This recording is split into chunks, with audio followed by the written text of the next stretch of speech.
What's up, YouTube? This is Hashim.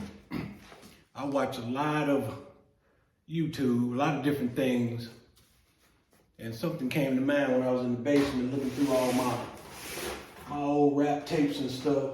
I got some of everything. I'm gonna show you that to y'all later. And this was something that happened that people were talking about in the early 90s. You know, Ice Cube Summer Vacation, and I heard somebody else say something else about coming to St. Louis doing something. That ain't how it happened. That's not the real story. We're all around the same age, the people telling this story. Back in the late 80s, early 90s, I was around 19, 20 years old.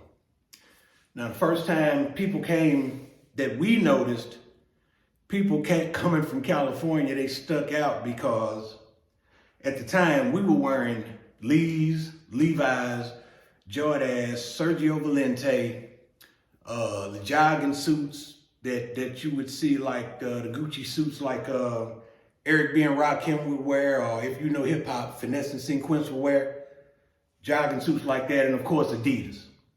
And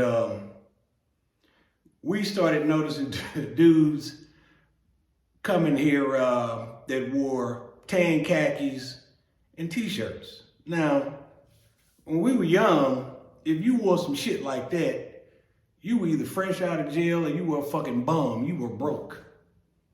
And then, you know, you see them and start talking to them, they sound like white boys. See, the only thing we knew about California or Los Angeles back then was that all the black people had surfboards or skateboards, and they sounded like white boys.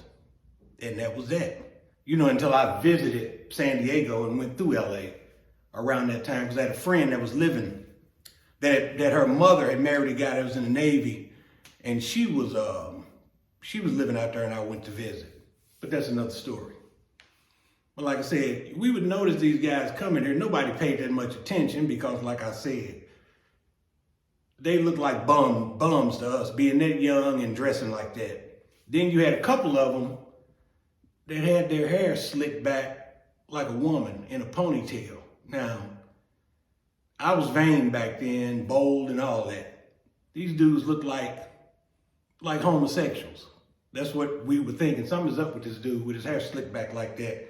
And then when DJ Quick came here, with the reason why he made a song about St. Louis, niggas was clowning his ass because he had that how could I put it? That Esther hairstyle.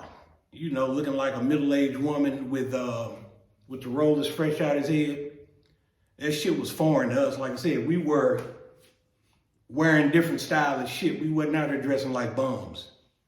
And as far as people, I can understand you on the coast, you in California, you in Texas, you may even be in Florida.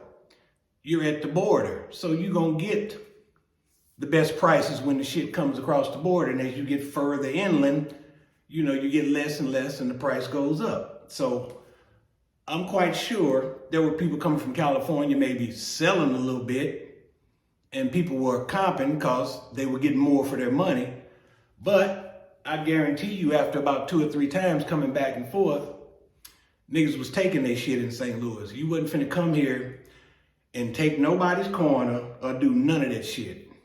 And it didn't happen like that. If people from Chicago couldn't do it, LA definitely wasn't gonna do it. But, you know, it was a good song though. Ice Cube is one of my favorite rappers.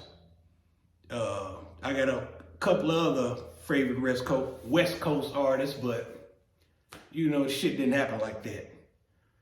I was living through it. I was young back then and out and about, so it was no summer vacation.